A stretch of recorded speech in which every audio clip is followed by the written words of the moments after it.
ஜெபம் செய்வோம். Let us pray.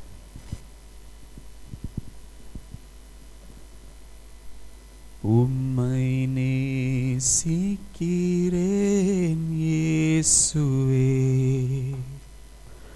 என் இரட்சகா, என் மீட்பர். உம்மை நேசிக்கிறேன் இயேசுவே, என் இரட்சகா, என் மீட்பர். உம்மை ஆராதிப்பேன், போற்றுவேன் தேவா. நீரே என்றும் என் வாழ்வினில் தேவா. உம்மை ஆராதிப்பேன், போற்றுவேன் தேவா. நீரே என்றும் என் வாழ்வினில் உம்மை ஆராதிப்பேன், போற்றுவேன் தேவா. நீரே என்றும் என் வாழ்வினில் தேவா. நீரே என்றும் என் வாழ்வினில் தேவா. தகப்பனே, இந்த காலை வேளையிலே உம்முடைய ஆராதனையிலே எங்களை சேர்த்ததற்காக ஸ்தோத்திரிக்கிறோம். உம்முடைய ஜீவனுள்ள வசனம் எங்களோடு பேச, அந்த வசனம் எங்களை மாற்ற நாங்கள் விரும்புகிறோம், வாஞ்சிக்கிறோம். உம்முடைய சத்தியத்தை கேட்க, அந்த சத்தியம் எங்களை விடுவித்து எங்களை மறுரூபப்படுத்த முழுமையாய் ஒப்பு கொடுக்கிறோம். பரிசுத்த ஆவியானவர் நீர் வந்து ஆளுகை செய்கிற ஒரு நேரத்திற்குள்ளாக எங்களை ஒப்பு கொடுக்கிறோம். இயேசுவின் நாமத்தில் ஜெபிக்கிறோம் எங்கள் நல்ல பிதாவே, ஆமென். ஹல்லேலூயா. கர்த்தருடைய பரிசுத்த நாமத்திற்கு ஸ்தோத்திரம் உண்டாவதாக. Praise be the name of our Lord and Savior. இன்றைக்கு கர்த்தருடைய செய்தி வருகிற 2 வாரங்கள், இன்றைய வாரமும் வருகிற வாரத்திற்கும் இந்த தலைப்பிலே நாம் கடந்து செல்லும்படியாக இருக்கிறோம். தேவனை நேசிப்பதும் பிறரை நேசிப்பதும் என்ற தலைப்பிலே we're going to continue with the theme of loving God, loving people for the next 2 Sundays. இது வழக்கமாய் நாம் கேட்கிற ஒரு பிரசங்கம் தான், புரிந்த ஒரு பிரசங்கம் தான். நம்முடைய கிறிஸ்துவ வாழ்க்கை முழுவதும் எத்தனையோ முறை நாம் கேட்டுக்கொண்டு இருக்கக்கூடிய ஒரு பிரசங்கம் தான். This is a theme or a sermon or a message that we probably have heard many times in our Christian journey. It is something that is so common, so normal, so easy to remember. சுலபமாய் புரிந்து கொள்ள கூடிய ஒரு காரியமாய் இருக்கிறது.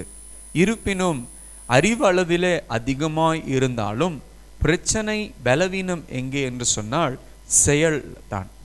Alright? As much as intellectually, understanding wise, we have much knowledge about this commandment or this message, but I think what is the problem is the practice, where we are weak in the practice of what we know through the word of God. அப்ப கர்த்தருடைய வார்த்தை இதன் மூலமாய் நம்மோடு பேசும்படியாக, மீண்டுமாய் நம்மை புதுப்பிக்கும்படியாக, நமக்குள் ஒரு மறுமலர்ச்சி உண்டாக்க கர்த்தர் பேசுவாராக. May the Lord speak to us in a way that will revive us, that will renew us, will renew our understanding of His word and the practice of His word. அவருடைய வார்த்தையை புரிந்து கொள்கிற வகையிலே கர்த்தர் நம்மோடு பேச நாம் ஜெபிப்போமாக. அப்ப இன்றைக்கு முதலாவது ஒரு கேள்வியோடு ஆரம்பிக்கும்படியாக இருக்கிறோம். அன்பு என்றால் என்ன? We start with a very important practical question. What is love? அன்பு என்று சொல்லும் பொழுது ஒருவேளை இங்கே இருக்கிற ஒவ்வொருவரிடத்தில் நாம் விளக்கங்களை கேட்டோம் என்றால் வித்தியாசமான விளக்கங்களை நிச்சயமாக நீங்கள் கொடுப்பீர்கள். If I were to ask you this question each individually, I'm sure I will get different answers from different people and a variety. And if you ask the people in the world, உலகத்தாரை இந்த கேள்வி கேட்போம் என்றால் உலகத்தார் நமக்கு கொடுக்கக்கூடிய பதில் இன்னும் வித்தியாசமாக இருக்கும். The way the people of the world may respond to us may be much more different, much more unique and diverse in that sense. அப்ப இதன் மத்தியிலே அன்பு என்றால் என்ன? What is love? உலகத்தார் சொல்லுகிறதெல்லாம் நம்ம கேட்டோன்றா கடைசியில் என்னத்தில் உட்காந்துருப்போம்ன்றா குழப்பத்தில் தான் உட்காந்துருப்போம். எதுதான் சரின்னு தெரியல pastor. If we were to listen to the interpretations of love from the worldly ways and means, we will be confused at the end and we won't really understand what is really love. Valentine's Dayல லவ்ன்றாங்க, Mother's டேலையும் லவ்ன்றாங்க, Father's டேலையும் லவ்ன்றாங்க, ஒரு இன திருமணத்திலும் லவ்ன்னு தான் சொல்றாங்க. Alright, when we think about Valentine's Day, Father's Day, Mother's Day and same-sex union, all this they say it is love. And we say, இருக்குமோ, ஒருவேளை இருக்குமோ, possible ah? This also love lah. So the world's interpretation of love is very misleading, very confusing. And then we should not be confused by the world's definition of love. இந்த உலகம் அன்பை வர்ணிக்கிற அந்த காரியத்திலே நாம் மயங்கி குழம்பி போயிராதபடி மிகவும் எச்சரிக்கையாய் மிகவும் ஜாக்கிரதையாய் நாம் இருக்க வேண்டும். சோரன் ஆபியே கிர்கெகார்ட், அவர் பேர் பார்த்து நீங்கள் பயந்துடாதீங்க, அவர் கிர்கெகார்ட் பேர். ஆல்ரைட், ஆனால் அவர் ஒரு நல்ல ஒரு தியாலஜியன், அதாவது கர்த்தருடைய வேதத்தை நன்றாய் புரிந்து கற்றுக் கொடுக்கிறவராக இருந்தார். He was a theologian. Soren Aabye Kierkegaard is a Danish, Denmark அந்த தேசத்தின் சேர்ந்தவராக அவர் இருந்தார். அவர் சொல்கிற விளக்கத்தை நாம் பார்ப்போம். Worldly wisdom thinks that love is a relationship between man and man. உலக ஞானம் சொல்லுகிறது அன்பு என்று சொல்லும் பொழுது மனுஷருக்கும் மனுஷருக்கும் உண்டாகுகிற அந்த உறவை குறிக்கிறத சார்ந்த காரியம்தான் அன்பு.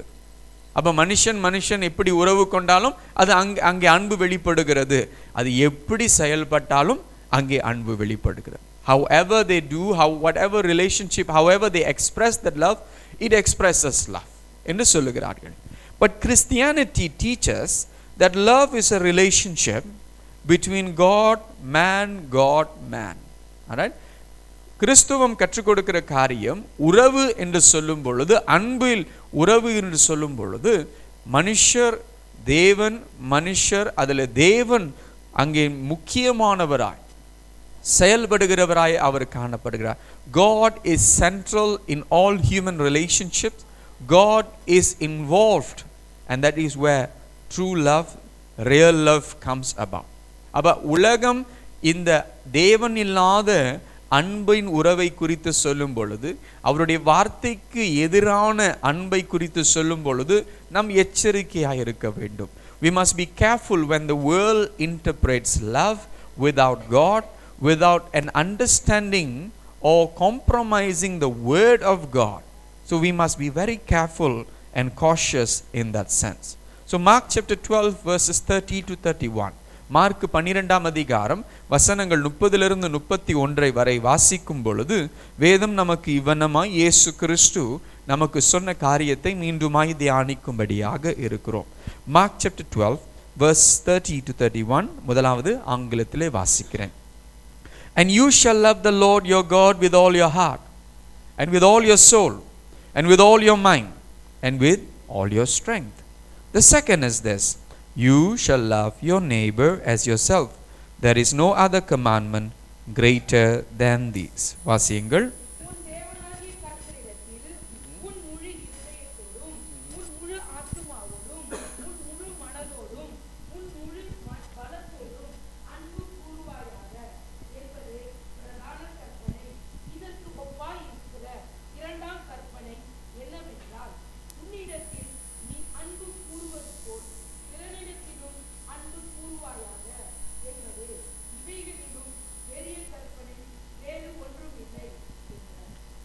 தேவ அன்பை நாம் புரிந்து கொள்ள வேண்டும் என்றால் தேவனிடத்தில் தான் ஆரம்பிக்கணும். If you want to understand God's love, we begin with God. God is the source of love. God is love. தேவன் அன்பாகவே இருக்கிறார்.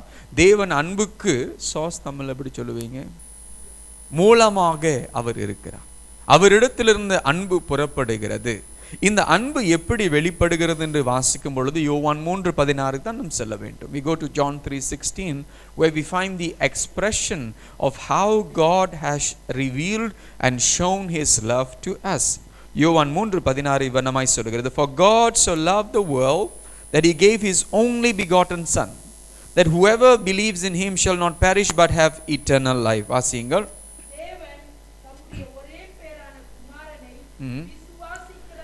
விசுவாசிக்கிறவன் எவனோ அவன் கெட்டு போகாமல் நித்திய ஜீவனை அடையும்படிக்கு அவரை தந்தருளி இவ்வளவாய் உலகத்தில் அன்பு கூர்ந்தார் என்று வேதம் சொல்லுகிறார். அப்ப தேவன் தம்முடைய அன்பை வெளிப்படுத்துகிறார்.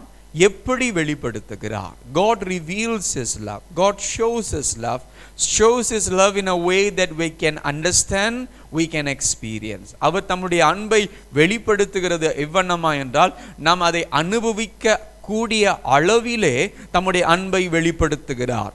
ஆனால் உலகம் தேவனுடைய அன்பை வித்தியாசமாய் அது கணிக்கிறதுன்னு நாம் அறிந்து கொள்ள வேண்டும். The world interprets God's love differently, God's expression of love also differently. ஒரு தவறுதலான ஒரு காரியத்தை நான் உங்களோடு சொல்கிறேன். I want to share with you something that's a little bit naughty, something that is wrong.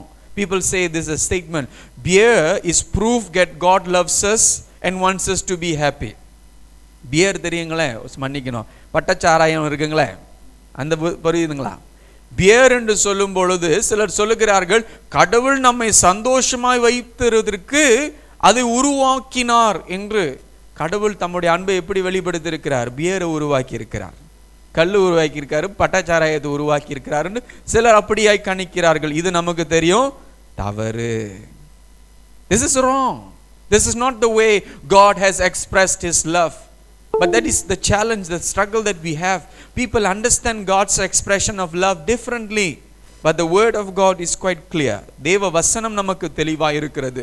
1 யோவான் 4:10 வசனத்தில் மீண்டுமாய் யோவான் 3:16 மீண்டுமாய் அழுத்தமாய் சொல்லுகிறதை பார்க்கிறோம். We see in 1 John chapter 4 verse 10 a stronger emphasis of what was shared in John 3:16. This is love. Not that we loved God, but that he loved us and sent his son as an atoning sacrifice for our sins. வாசியுங்கள். நாம் தேவனிடத்தில் அன்பு கூர்ந்ததினால் அல்ல, அவர் நம்மிடத்தில் அன்பு கூர்ந்து நம்முடைய பாவங்களை நிவர்த்தி செய்கிறார். கிருபாதர பலி ஆக தம்முடைய குமாரனை அனுப்பினதினாலே அன்பு உண்டாயிருக்கிறது. அந்த அன்பு, கர்த்தருடைய தேவனுடைய அன்பு எங்கே வெளிப்பட்டது என்று சொல்லும் பொழுது, இயேசுவை பிதானவர் கொடுத்ததனால, தேவன் இயேசுவை இந்த பூமிக்கு அனுப்பினதனால அவருடைய அன்பு அப்படியே ஒரு பூ மலர்கிறதை போல அது மலர்ந்தது என்று பார்க்கிறோம். இவ்வளவு நாள் இருந்தது, ஒரு மொட்டாய் நம்முடைய கண்களுக்கு தெரிந்தது. It looked like a bud of flower. It hasn't budded yet. But when God sent Jesus, and we saw the opening of the flower, the budding of the flower, and now we see God's love. We experience God's love. இதன் மூலமாய் தேவனுடைய அன்பை நாம் ருசித்து பார்த்திருக்கிறோம். இன்றைக்கு தேவன் என்னை நேசிக்கிறாரா இல்லையா என்று கேள்விக்குறியோடு வாழ்கிற தேவனுடைய பிள்ளைகளும் உண்டு. They are children of God who are living with that confusion, with the uncertainty, does God love me? நம்ம ஜெபிப்போம். சில பேர், ஆண்டவரே நான் இந்த ஷாப்பிங் காம்ப்ளெக்ஸ் போகும்பொழுது எனக்கு 5 நிமிஷத்திலே கார் பார்க் கிடச்சிடணும்னு ஜெபிப்போம். Some people pray, when I go to the shopping complex, I must get a car park within 5 minutes. 30 நிமிஷம் ஆயிடுச்சு, கார் பார்க் கிடைக்கல. After 30 minutes you don't get a car park. என்ன சொல்லுவோம்? கடவுள் என்னை நேசிக்கலப்பா. கார் பார்க் வச்சு அவருடைய அன்பை எடை போடுவோம். I'm sure there are much more examples. இன்னைக்கு சமைக்கிற சமையல் ருசியா இருக்கணும் ஆண்டவரே, அவ்வளோ ருசியா இல்லைன்னா கடவுள் என்னமோ என்னை நேசிக்கல போல, அதனால தான் ருசியா இல்லை அப்படின்னு. the cooking that we cook, we say we pray must be very good, must be tasty. When it's not tasty, we say God does not love me enough. நம்முடைய சூழ்நிலைகளை பார்த்து, நம்முடைய ஜெபங்களுக்கு கிடைக்கிற பதிலை பார்த்து தேவனுடைய அன்பை எடை போடுவோம். We measure God's love by looking at our circumstances or some assumed answers for our prayers. அப்ப இப்படி நாம் தேவனுடைய அன்பை எடை போட்டோம் என்றால் அவருடைய அன்பை ருசித்து பார்க்கவே முடியாது. ஆனால் அவருடைய அன்பு வெளிப்பட்டது 2000 வருஷத்திற்கு முன்பாக வெளிரங்கமாய் வெளிப்பட்டது. His love was revealed in a very clear manner 2000 years ago. He gave his son. இயேசுவை பார்க்க, இயேசுவை தியானிக்க அவருடைய அன்பை நாம் ருசி பார்க்கிறோம். We see Jesus. அவருடைய பாடுகளிலே அவருடைய அன்பை பார்க்கிறோம். அவருடைய மரணத்திலே அவருடைய அன்பை பார்க்கிறோம். அவருடைய போதனையிலே அவருடைய அன்பை பார்க்கிறோம். We see the love of God in his death, in his resurrection, in his teaching. The love of God is revealed and revealed. When we are challenged to question the love of God, see Jesus. தேவனுடைய அன்பை சோதித்து பார்ப்பதற்கு, அதை கேள்வி கேட்பதற்கு நமக்கு எண்ணங்கள் வரும் பொழுது, இயேசுவை பார்க்கும் பொழுது அந்த அன்பு தெளிவாகும், அந்த அன்பு வெளிப்படும். அவரை நமக்கு பாவ நிவர்த்தி செய்யும்படியாய் அனுப்பினார். He was sent as an atoning sacrifice. God loves me. இன்றைக்கு எல்லோரும் ஒரே நேரத்தில் நாம் சொல்ல போகிறோம், தேவன் என்னை நேசிக்கிறார். எல்லாம் சத்தமா சொல்ல போகிறோம். 1 2 3. தேவன் என்னை நேசிக்கிறார். பக்கத்துலயும் பார்த்து சொல்லுங்க, தேவன் உங்களை நேசிக்கிறார் என்று சொல்லுங்க.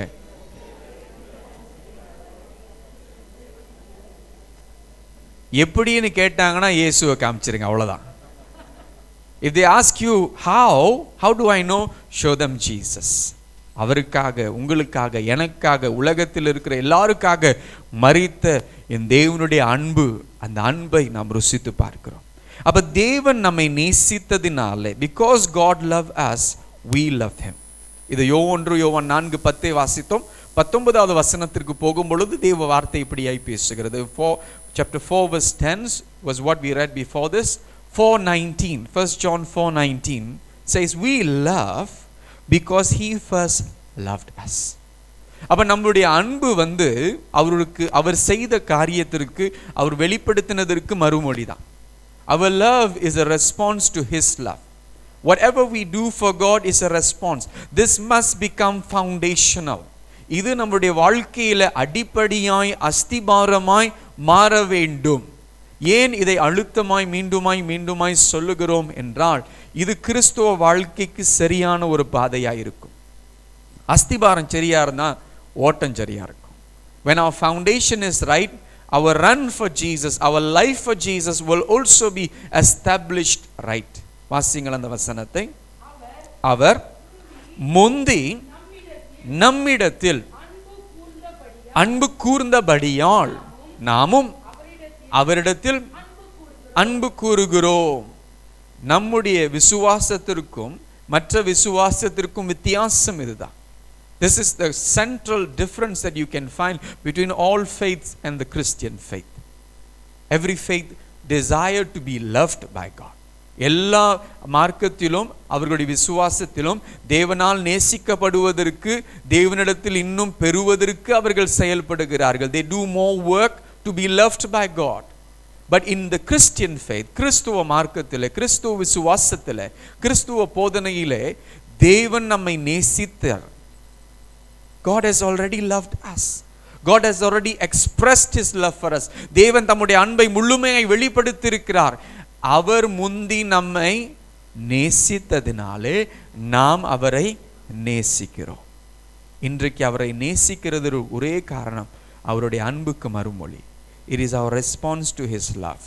But some of us have grown up thinking, I must do more to be loved by God. I must work more to be loved by God. I do things more, God loves me more. நாம் சிலர் இப்படி வளர்க்கப்பட்டிருக்கிறோம் என்றால், நம்ம அதிகமா இன்னும் செய்தாதான் கர்த்தர் என்னை அதிகமா இன்னும் நேசிப்பாரு, அவர் இல்லைன்னா குறைவா நேசிச்சிருவாரு. He will love me less. That is a very false teaching that we have got ingrained in our thoughts. This must be basis. அவர் என்னை நேசித்ததுனால அவரை நேசிக்கிறேன், அவரை நேசிக்கிறதுனால நான் சகலமும் செய்கிறேன். I love him because he loves me. I do everything because of my love for him in response to what he has done. இப்போ இந்த தேவனை எப்படி நேசிக்கணும்? How do I love this God? How do I express my love to this God? In Mark chapter 12 verse 30, it says here again, mark 12:30 வண்ணமாய் சொல்லுகிறது, and you shall love the Lord your God with all your heart, with all your soul, with all your mind, with all your strength. 30வது வசனம் மாத்திரம் வாசியுங்கள்.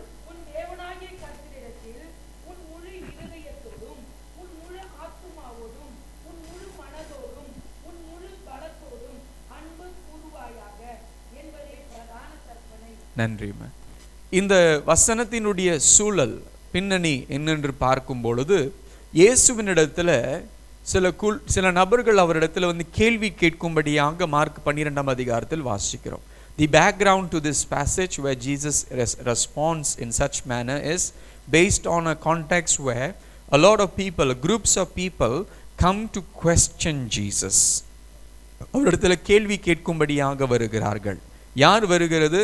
பரிசேயர்கள் ஏரோதியர்களோடு சேர்ந்து வந்து கேள்வி கேட்கிறாங்க. அதற்கு பிறகு இன்னொரு கூட்டம் சதுசியர்கள் வந்து கேள்வி கேட்கிறார்கள். The first group of people are coming, who is Pharisees and the Herodians, and then the Sadducees come to question Jesus. They are all in cahoots with one another. They are all working together. அவர்கள் எல்லாம் இணைந்து தான் செயல்படுகிறார்கள். இயேசுவை எப்படியோ மடக்கிடலாம், எப்படியாவது அவரை மடக்கிடலாம். கடைசியாக ஒரு நபர் வருகிறார். Finally a man comes. The Bible says he's a teacher of the law, a scribe. வேத போதகராக இருக்கிற ஒரு நபர் அவரிடத்துல வந்து கேட்கிறார் முக்கியமான ஒரு கேள்வி. கற்பனைகளிலே பிரதான கற்பனை எது? What is the greatest commandment என்று சொல்லி கேள்வி கேட்கிறார். அந்த கேள்வி கேட்ட உடனே இயேசு கொடுக்கிற பதில் தான் இது. This is the answer that Jesus gives to the question that is asked by the teacher of the law. அவர் சொல்லுகிற பதில் இதுதான். Love the Lord your God with all your heart, with all your soul, with all your mind, with all your strength. உன்னுடைய தேவனாகிய கர்த்தரை உன் முழு இருதயத்தோடும், உன் முழு ஆத்துமாவோடும், உன் முழு மனதோடும், சிந்தையோடும், அவர் முழு பலத்தோடும் அவரை அன்பு கூறு, அவரை நேசிக்க வேண்டும். இன்றைக்கு உங்களிடத்தில் கேட்கிறேன், நீங்க உண்மையாகவே தேவனை நேசிக்கிறீர்களா? I ask you this question. Do you really love God?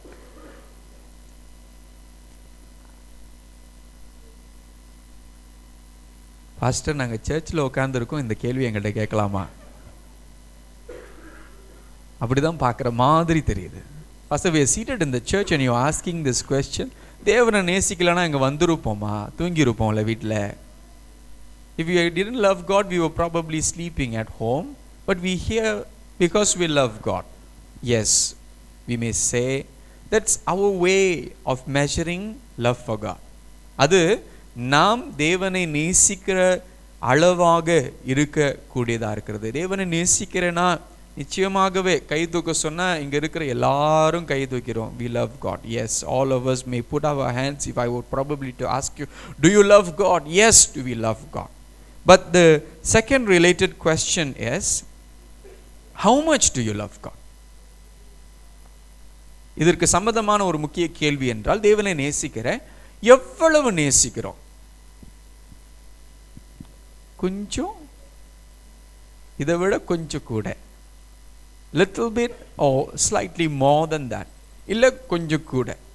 ஒருவேளை நம்முடைய பாடி வெயிட்டை செக் பண்ணுற மாதிரி ஒரு மெஷரிங் ஸ்கேல் இருந்துச்சுன்னா முன்னுக்கு, அதில் வந்து நம்ம நின்னா தேவனை நேசிக்கிற அன்பில் எந்த அளவுன்னு தெரியும்னு சொன்னால் எத்தனை பேர் வந்து நிற்போம்? உண்மையை காட்டி கொடுத்துரும், பயமாக இருக்கு. If there was probably a measuring scale to measure our love for God, how many of us would be willing to come and stand on the scale and say, okay, I am willing? On a scale of 1 to 10, 1 being the lowest, 10 being the highest, where would we measure for our love for God? 1 to 10 வரை நம் அளவு வைப்போம் என்றால் தேவனை நேசிக்கிற அன்பில் எந்த அளவில் இருப்போம்? 1 என்று குறைவு, 10 என்றது அதிகம். சில பேர் சொல்லுவோம் 15 இருந்தா இருப்போம் பாஸ்டர். அளவுக்கு மீறி கர்த்தரை நேசிக்கிறோம் என்று சொல்லுகிறோம். How do we measure our love for God? நம் தேவன் மேல் வைத்திருக்கிற அன்பை எப்படி அளவு கொள்கிறது? அவர் தம்முடைய அன்பை வெளிப்படுத்தி விட்டார், அளவில்லாத அன்பு. God has expressed his love, love that you cannot measure. But how do we love God? தேவனை எப்படி நேசிக்கிறது? சென்ட் பெர்னார்ட் ஆஃப் கிளாரூக்ஸ் என்ற ஒரு ஊழியர் சொல்லுகிற ஒரு காரியம், the true measure of loving God is to love him without measure. தேவனை உண்மையாய் நேசிக்கிற அன்பு என்று சொல்லும் பொழுது அளவில்லாமல் நேசிக்கிற ஒரு அன்பு, அந்த அன்பை தான் கர்த்தர் விரும்புகிறார், நம்மிடத்தில் எதிர்பார்க்கிறார். The true measure of loving God is to love him without measure, loving him more than anything and everything. அவரை எல்லாவற்றிலும் பார்க்கிலும், எல்லா காரியங்களை பார்க்கிலும் இன்னும் அதிகமாய் நேசிக்கிறது. இன்றைக்கு அந்த கேள்விக்கு பதில், நான் தேவனை உண்மையாய் நேசிக்கிறேனா? நாமே நம்மை கேட்டுக்கொள்ள வேண்டிய ஒரு கேள்வி. It's a question that we ask ourselves, into introspective question, a question that we ask ourselves honestly. உண்மையாகவே கேட்கிற ஒரு கேள்வி, தேவனை எப்படி நேசிக்கிறேன்? இயேசு சொல்லும் பொழுது முதலாவது அவர் நேசிக்க வேண்டும், அன்பு கூற வேண்டும் என்று சொல்லும் பொழுது எப்படி அன்பு கூற வேண்டும் என்று ஆரம்பிக்கும் பொழுது அவர் உங்களுடைய முழு இருதயத்தோடு அன்பு கூறுவாயாக. When Jesus begins, he begins by saying, you shall love the Lord your God with all your heart. It begins from within. உள்ளிலிருந்து ஆரம்பிக்கிற ஒரு அன்பு, நம்முடைய ஆழமான இந்த மனுஷனிடத்திலிருந்து ஆரம்பிக்கிற அன்பு, நம்முடைய அடிப்படை வாழ்க்கையிலிருந்து ஆரம்பிக்கிற அன்பு.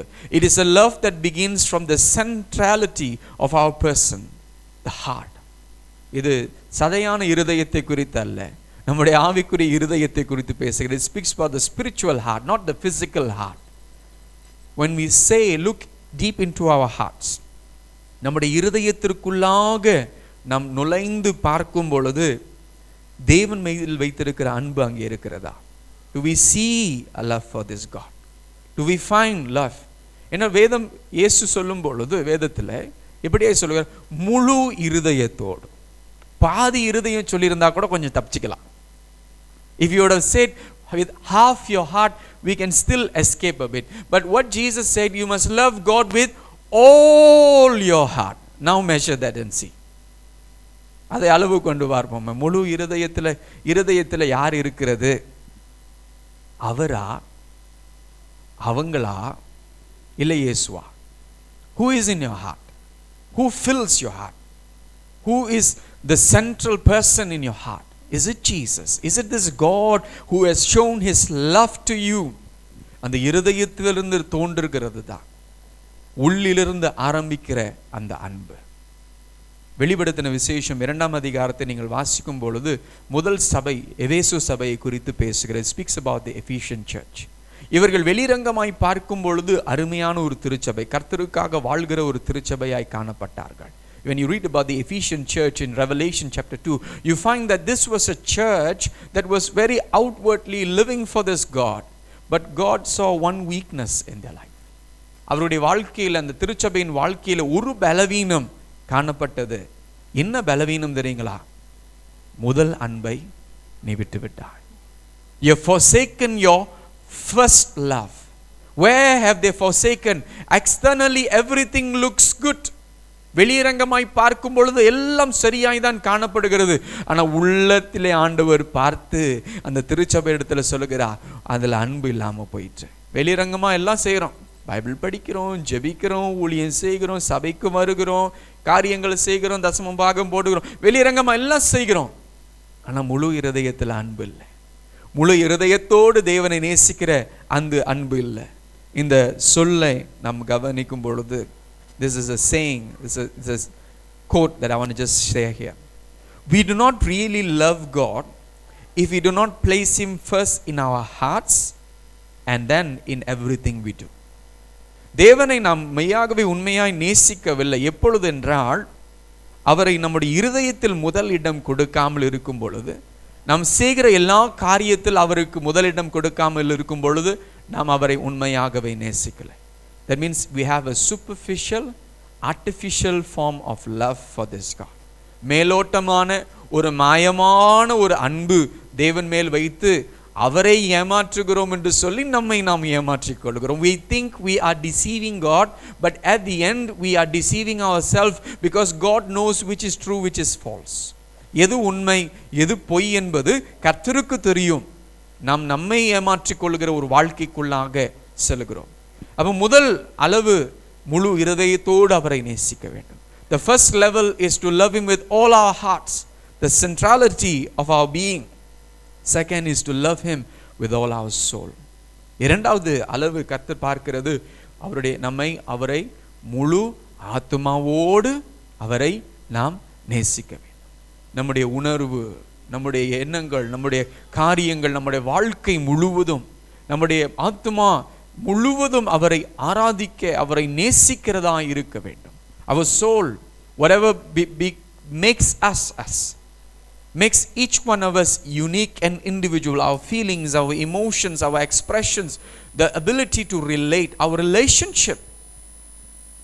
We must love God with all our soul. முழு ஆத்துமாவோடு. இங்கேயும் முழுமையா சொல்லிட்டார். பாதி சொல்லியிருந்தாலும், இல்லை குவார்ட்டர் சொல்லியிருந்தாலும், 3/4 சொல்லியிருந்தாலும் பரவாயில்ல, 90% கூட சொல்லலாம் ஆண்டவர். முழு ஆத்துமாவோடும் தொடர்ந்து முழு என்னங்க மனதோடும். The third one is to love God with all our mind. Or some translation they have the word understanding. தமிழ்ல மனம் என்ற வருகிற வார்த்தைக்கு ஆங்கிலத்தில் எண்ணம், சிந்தை. அப்ப அவரை நேசிக்கும் பொழுது முழு சிந்தையோடு, முழு மனதோடு, முழுமையாய் அவரை நேசிக்கும்படியாய் கர்த்தர் நம்மை அழைக்கிறார். இன்றைக்கு அவரை முழுமையாய் நம்முடைய எண்ணத்தில், நம்முடைய எண்ணங்களில், நம்முடைய யோசனைகளில், நம்முடைய சிந்தனைகளில் முழுமையாய் அவர் அடங்கி இருக்கிறாரா, செயல்படுகிறவராய் இருக்கிறார்? Is the Lord completely involved in every thinking, every thought process that we have, every desire that comes, every plans that we make, is God involve. தேவன் அதில் செயல்படுகிறாரா? ஒரு உதாரணமாய் சொல்லுகிறேன். இங்கே எல்லாரும் உட்காந்து பிரசங்கம் கேட்குற மாதிரி தானே இருக்கு. பக்கத்தில் பாருங்களேன், கொஞ்சம் பாருங்க, உங்க பிரசங்கம் கேட்குறாங்களா இல்லையான்னு பாருங்க. சீரியஸா பாருங்க, கொஞ்சம் முறைக்கிறீங்களே. எல்லாம் பிரசங்கம் கேட்குற மாதிரி தான் இருக்கு. ஆனா உண்மையா உங்களுடைய எண்ணங்களுக்குள்ளாய் புகுந்து பார்த்தோம் என்றால், எண்ணங்கள் எங்கெங்கேயோ ஓடிக்கொண்டு இப்போ வந்திருக்கோம். இப்போ all right, I'm sure if you were to measure and just to evaluate every thoughts that were going through when you were listening to the sermon at this point of time, you will see everybody seems to be concentrating on the sermon. But I'm sure if you were able to go into the minds and see where we were, most of us were all over but just came back a short while ago. திடீர்னு pastor வந்துட்டேன் pastor, இவ்வளோ நேரம் கேட்டுக்கிட்டு தான் இருந்தேன், பார்வை கண்ணெல்லாம் இங்கே தான் இருக்கு, ஆனா எண்ணம் எங்கேயோ ஓடிடுது. இப்படிதான் நம்முடைய ஜெப வாழ்க்கையிலும் காணப்படுகிறது. நம் கர்த்தருக்குள் இருக்கிறோம், சபைக்கு வந்தோன்னு ஒரு பயபக்தி வந்துடுது, கர்த்தரை நேசிக்கணும் ஒரு எண்ணம் வந்துகிறது. when we come to church we have this feeling to love God, to worship him, to seek him more. But then when we go out, we go back to the old way of thinking, old pattern of thinking. பழைய வாழ்க்கை, பழைய சிந்தை, பழைய சிந்திக்கிற வகைகளுக்குள்ளாக நாம் போய் விடுகிறோம். முழு இருதயத்தோடு தேவனை நேசிக்க முடியல, ஆனா நேசிக்க ஆசையா இருக்கிறது. அப்ப முதலாவது இருதயத்தில் ஆரம்பித்து ஆத்துமா, சிந்தை, மனதோடு என்று சொல்லி கர்த்தர் கடைசியாக ஒரு முக்கிய காரியத்திற்கு வருகிறார், முழு பலத்தோடு. He comes to the last part where he says you must love the Lord with all your strength. ஆனால் it must start from the heart. இருதயத்தில் ஆரம்பித்து முழு பலத்தோடு அவருக்காக அவரை நேசிக்கிறவர்களாக நாம் காணப்பட வேண்டும். ஆனால் இந்த முழு பலத்தை யாருக்காக கொடுக்கிறோம்? Who do we give this strength to? யாருக்கு கொடுக்கிறோம்? உலகத்திற்கு கொடுக்கிறோம். We give to the world. உலகத்திலே சம்பாதிக்கும்படியாய், உலகத்திலே ஓடும்படியாக, உலகத்தின் முதலாளிகளுக்கு கொடுத்து கொண்டிருக்கிறோம். கர்த்தருக்கு கொடுக்கும் பொழுது கஷ்டமாயிருக்கிறது. We give to the world. We give to the bosses of the world. We give to all those people who we work under. We give the best of our strength. But when it comes to the things of God, when it comes to giving to God, we don't give him the best. Don't give him the all. முழுமையாய் சகலத்தையும் கொடுக்காமல் நாம் ஓடிக்கொண்டிருக்கிறோம். கர்த்தரிடத்தில் நம்முடைய பலன், நம்முடைய பலன் அவருக்காக பிரயோஜனப்படணும். அவர் கொடுத்த தாளந்து, அவர் கொடுத்த பலன், அவர் கொடுத்த சுகம், அவர் கொடுத்த கிருபை, அவர் கொடுத்த தயவு, அவர் கொடுத்த வாய்ப்புகள் அவருக்காக பிரயோஜனப்பட வேண்டும். We must use all the talents, all the strength, all the grace, all the abilities, all the experiences that he has given to us to be used back for him. ஏனென்றால் ஒரு நாள் அது எல்லாம் போயிடும். ரிட்டையர்மெண்ட் ஏஜ்னு ஒன்று இருக்குது தெரியுங்களா? சில பேருக்கு ரிட்டையர்மெண்ட்னா என்னன்னே தெரிய மாட்டுது. ரிட்டையர்மெண்ட் தமிழ்ல என்ன சொல்லுவீங்க? ஓய்வு பெறுகிறது. ஒரு காலத்தில் 50, அப்புறம் 55, இப்போ 60 தாண்டியும் ஓடிக்கொண்டே இருக்கிறோம். we still keep on running. எதற்காக? உலகத்திற்காக. we still keep on running. ஆனால் தேவனை நேசிக்க இந்த பலன் உள்ள நாட்கள், இந்த வாலிப நாட்களிலே இந்த இயேசுவுக்காக ஓடணும், இந்த இயேசுவுக்காக நான் வாழணும், இந்த இயேசுவை இன்னும் அதிகமாய் நேசிக்கணும். கர்த்தர் கொடுத்த பலத்தோடு நான் அவரை நேசிக்க வேண்டும். என்னை பலப்படுத்துகிற கிறிஸ்துவினாலே எல்லாவற்றையும் செய்ய பலன் உண்டுன்னு சொல்லி சகல ஊழலை செஞ்சுக்கிட்டு இருக்கோம். We say, I can do all things through Christ who strengthens me, but we do all the wrong things with that strength. ஆனா என்னை பலப்படுத்துகிற கிறிஸ்துவினாலே எல்லாவற்றையும் அவருக்காக, to be able to do and live in this with the strength that God has given to me to live for him. ஆண்டவரே நேசிக்கிறேன், ஆனா இப்போதான் தெரியுது என்னுடைய அன்பின் அளவு எங்கே இருக்கிறது என்று. I love you God, but today I realize what is the measure of my love. Do I have God in my heart? Do I have God in my soul? Do I have God in my mind? Do I have God in my strength? Does God experience my full love? என்னுடைய முழுமையான அன்பை கர்த்தர் அனுபவிக்கிறாராம். பேதுருவின் இடத்துல இயேசு அந்த கடல் கரையிலே பசியாரெல்லாம் கொடுத்த பிறகு, பிரேக்ஃபாஸ்ட் ஃபெலோஷிப்லாம் முடிஞ்ச பிறகு பேதுரு இடத்துல கேட்குறாரு, நீ என்னை நேசிக்கிறாயா? ஒரு தரம் கேட்டாலே வலிக்கும், 3 முறை கேட்டா. இன்றைக்கு கர்த்தர் நம்ம இடத்துல கேட்கிறார். இப்போ கேட்கிறாரா, பிரேக்ஃபாஸ்ட் ஃபெலோஷிப் முடிஞ்சு கேட்கிறாரா எனக்கு தெரியல, ஆனால் நம்ம இடத்துல கேட்கிறார், நீ என்னை நேசிக்கிறாயா? உண்மையாகவே நேசிக்கிறாயா? மெய்யாகவே நேசிக்கிறாயா? முழு இருதயத்தோடு, முழு ஆத்மாவோடு, முழு சிந்தையோடு, முழு பலத்தோடு நீ நேசிக்கிறாயா? Do you truly love me today? That is the question the Lord puts before us. Do you love me with all your heart, with all your mind, with all your soul, with all your strength? And that is how God measures love. தேவன் அவ்வண்ணமாய் தான் அன்பை எதிர்பார்க்கிறார். தேவன் நம்மை நேசிக்கிறார், நாம் அவரை நேசிக்கும்படியாய் அழைக்கிறார். God loves us. God calls us back to love him. Let this be the basis. Let this be the foundation that we build on again and again. மீண்டுமாய் அவருக்காக ஊழியம் செய்கிறோமோ, ஊழியம் செய்யாமல் இருக்கிறோமோ, இந்த அஸ்தி பாரத்தில் சார்ந்து ஊழியம் செய்வோமாக. Whether we do ministry or not doing ministry, let us be founded on this foundation of his love and loving him. அவருடைய அன்பில் சார்ந்து அவரை நேசிக்க நாம் செயல்படுவோம். அப்படி நாம் எழுந்து நின்று அவரை நாம் ஆராதிக்கிற ஒரு நேரம். கர்த்தரிடத்தில் நம்முடைய இரு கரங்களை விரித்து ஜெபிக்க போகிறோம். We're going to open our hands and open our lives to him. இரு கரங்களை விரித்து நாம் ஜெபிப்போம். Let's just open our hands as we pray to him. Lord, the question Jesus asks is, do you love me? The question that God asks is, do you love me? என்னை நேசிக்கிறாயா என்று கர்த்தர் கேட்கிறார். தேவாதி தேவன் கேட்கிறார். என்ன பதில்? What is the answer? ஆண்டவரே, எத்தனையோ முறை உம்மை நேசிக்க விரும்புகிறோம், ஆனால் அந்த அன்பு மயமான அன்பு, உண்மையில்லாத அன்பா இருக்கிறது என்று இன்னைக்கு அறிகிறோம் ஐயா. இன்னும் அதிகமாய் நேசிக்க கிருபை செய்யும். Lord, help us to love you more, to truly love you with all our being.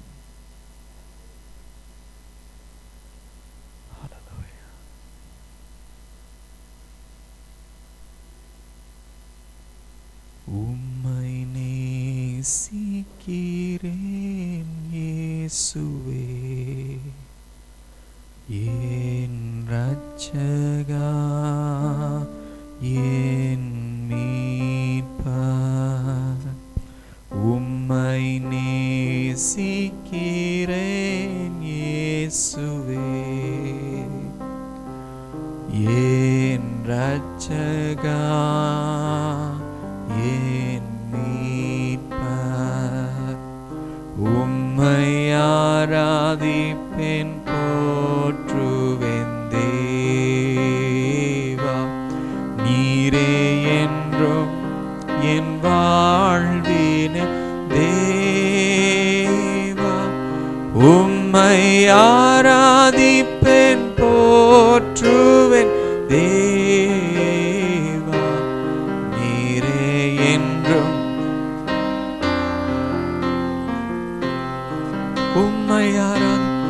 உம்மை ஆராதிப்பேன் போற்றுவேன் தேவா நீரே என்றும் என் வாழ்வினில் தேவா நீரே என்றும் என் வாழ்வினில் தேவா அன்பு கூறுவே இன்னும் அதிகமாய் ஆராதிப்பேன் இன்னும் ஆர்வமாய் சொல்லுவோமா அன்பு கூறுவேன் இன்னும் அதிகமாய் ஆராதிப்பேன்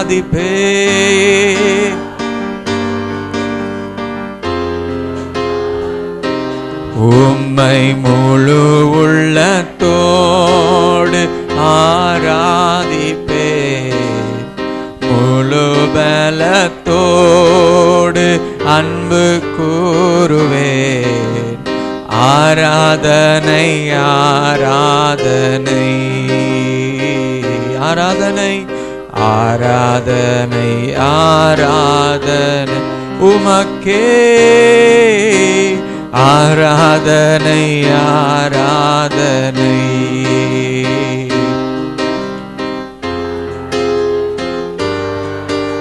மீண்டுமாய் அன்பு கூறுவேன் சொல்லுவோமா அன்பு கூறுவேன் இன்னும் அதிகமாய் ஆராதிப்பேன் உம்மை நேசிக்க அன்பு கூறுவேன் இன்னும் அதிகமாய் ஆராதிப்பேன் இன்னும் ஆர்வம் அன்பு கூறுவேன் இன்னும் அதிகமாய் ஆராதிப்பேன் இன்னும் ஆர்வமாய் அன்பு கூறுவேன் இன்னும் அதிகமாய் ஆராதிப்பேன் இன்னும் ஆர்வமா அன்பு கூறுவேன் இன்னும் அதிகமாய் ஆராதிப்பேன் இன்னும் ஆர்வமா உம்மை ஆராதிப்பேன் இன்னும் ஆர்வமா அன்பினால் நிரப்பி உம்மை இன்னும் அதிகமாய் அன்பாய் நேசிக்க எங்களுக்கு உதவி செய்யும் பாடலாய் மாத்திரமே அல்ல ஜெபமாய் ஏறெடுக்கிறோம் அப்பா Lord, it's not a song but our prayer, our cry.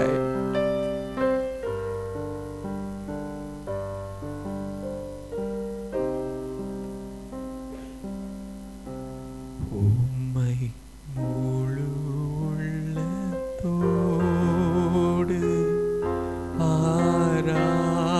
ஆராதிப்பேன் முழு பலத்தோடு அன்பு கூறுவேன் ஆராதனை ஆராதனை ஆராதனை Yes, Lord. ஆராதனை ஆராதனை ஆராதனை ஆராதனை. தகப்பனே, உம்மை இன்னும் அதிகமாய் நேசிக்க விரும்புகிறோம், வாஞ்சிக்கிறோம், செபிக்கிறோம், கதறுகிறோம். ஆண்டவரே, நாங்கள் பின்வாங்கி போகும் பொழுதெல்லாம், உம்முடைய அன்பு முழுமைப்படாமல் போகும் பொழுதெல்லாம், ஆண்டவரே, உலகத்தின் அன்புக்கு நாங்கள் அடிமையாகும் பொழுதெல்லாம், ஆண்டவரே, எங்களை சீர்திருத்தி என் சரியான பாதையில் கொண்டு வந்து இந்த அன்பின் அஸ்திவாரத்தில் நாட்டப்பட ஸ்தாபிக்கப்பட எங்களை பயன்படுத்துவீர் என்று செபிக்கிறோம். வந்திருக்கிற ஒவ்வொருவரையும் உம்முடைய கிருபையின் கரத்திற்குள்ளாய், உம்முடைய அன்பின் அரவணைப்புக்குள்ளாய், உம்முடைய அன்பின் முழுமைக்குள்ளாக நிரப்பும். உம்மை அதிகமாய் நேசிக்கிற அந்த அன்புக்குள்ளாக எங்களை நடத்துவீர் என்று செபிக்கிறோம். உம்முடைய பாதத்திற்குள்ளாய் முற்றிலும் முழுமையாய் ஒப்பு கொடுக்கிறோம். முழுமையாய்மை நேசிக்க எங்களுக்கு உதவி செய்யும். எல்லாவற்றையும் இரட்சகரும் மீட்பருமாகிய இயேசு கிறிஸ்துவின் நாமத்தில் ஜெபிக்கிறோம் எங்கள் நல்ல பிதாவே. ஆமென்.